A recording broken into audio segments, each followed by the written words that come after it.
1004, 1005, 1006, 1007, 1008, 1009, 1010 আবার এইবার 1001, 1002, 1003, 1004, 1005, 1006, 1007, 1008, 1009, 1010 এবার আমি 1001, 1002, 1003, 1004 এই আঙুলটা না এইভাবে না সোজা থাকবে সোজা 1001, 1002,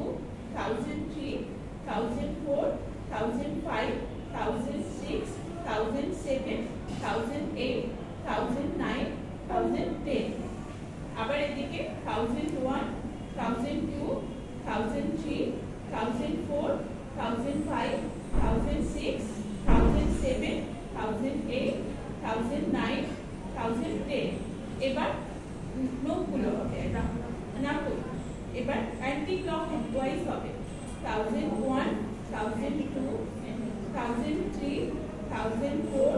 1005, 1006, 1007, 1008, 1009, 1010 এখানেও তাই 1001, 1002,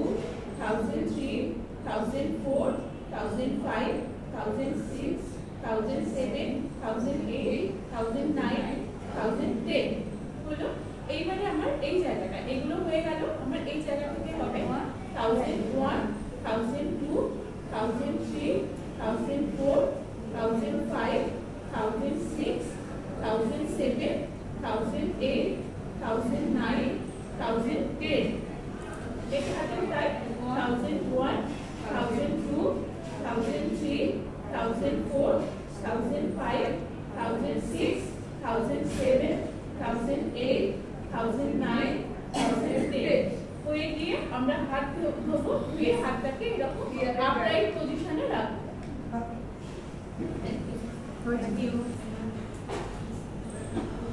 আমরা যখন কোনো টিম প্রসিডিউর করবো একটা প্রসিডিউর থেকে আরেকটা প্রসিডিউর করার সময় তো বারবার হ্যান্ড ওয়াশ করা যায় না সেই জন্য আমরা হ্যান্ড রাব করে নেব হ্যান্ড রাব করতে গেলে 2 মিনিট ধরে হ্যান্ড রাব করলে প্রসিডিউর অনেক লেট হয়ে যাবে আমাকে টাইম বাঁচাতে হবে সেই জন্য আমি হ্যান্ড রাবের ক্ষেত্রে একইভাবে এটা নেব নিয়ে টোটাল প্রসিডিউরটা আমি 30 সেকেন্ডের মধ্যে কমপ্লিট করব